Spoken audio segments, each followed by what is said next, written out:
Grain Feed and Milling Magazine Weekly News Review powered by Agrotech Bangladesh 2021.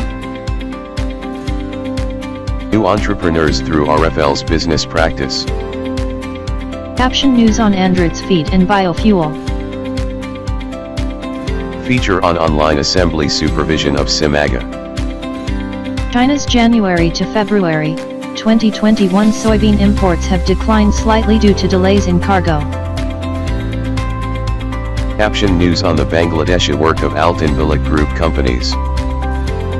Palm oil rallies 1 ton above RM 3,900, the highest since March 2008. Employment, why choose the U.S. Grains Council? First crop of the PATB paddy program of Indonesia Cilacap is satisfactory. A regular advertiser.